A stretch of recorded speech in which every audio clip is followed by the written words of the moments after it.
Hello again, everyone.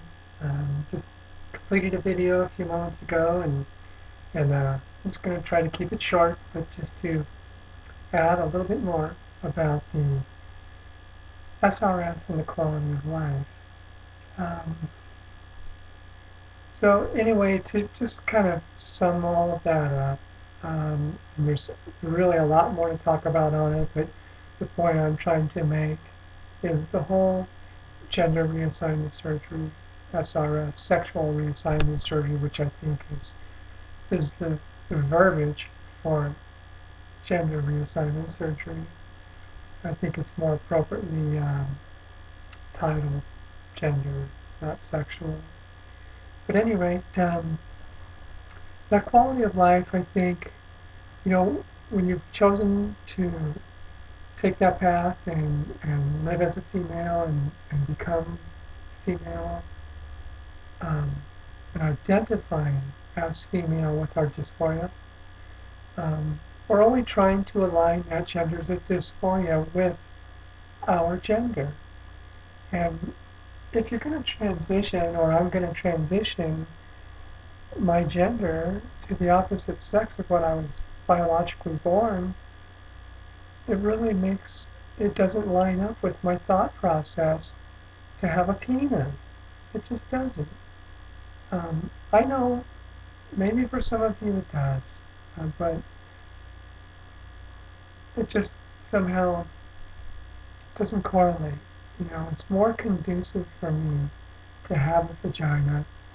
I think just from aesthetic purposes, from functionality, relationships, identity, just there's so many different ways to look at why it's right if you're going through transition or undertaking um, a sex change. So that's just my personal take on it. I'm not in any way saying that you're wrong not to or anything like this. Um, I like to believe that I'm a candidate for gender reassignment surgery. I wish I had the resources to do it, because if I had them, I would be signing up tomorrow. Um, Hopefully it will happen for me someday. It's just, I really, really hope so, because I really feel that it's going to only overall improve my quality of life and how I plan to live the rest of that life. And I thought this was the decision that we all made when we took on the whole decision to move forward with transition. So, not that it's mandatory that one must get gender reassignment surgery, but a lot of times I just think, as I mentioned in the previous video, for many people, the whole hormonal change uh, may help them as well with that dysphoria and lining up their thought processes, their thought patterns with their genders. And realizing, as their penises become less functional, that a vagina just might be more conducive for their new sex. Um, I would like to believe that this is true.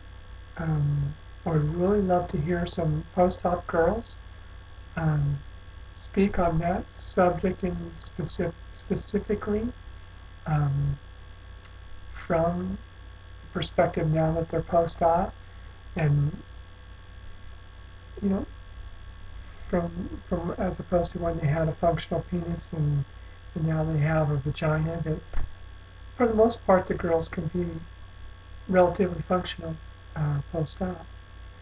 So anyway, I just think it's important for partners in your lives,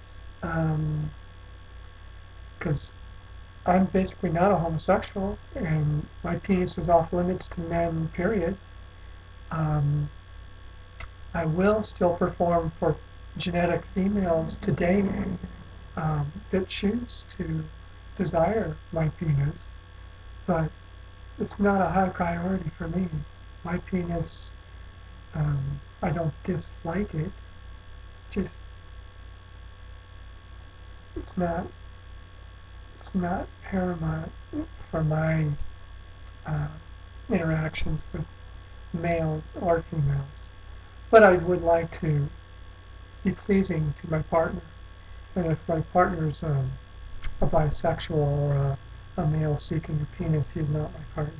He just doesn't fit in my relations. So anyhow, I'm going to wrap it up with that. I just really feel that um, gender reassignment surgery, lining that up with your gender dysphoria, your gender identification, just goes hand in glove with your whole ideals of transition. Um,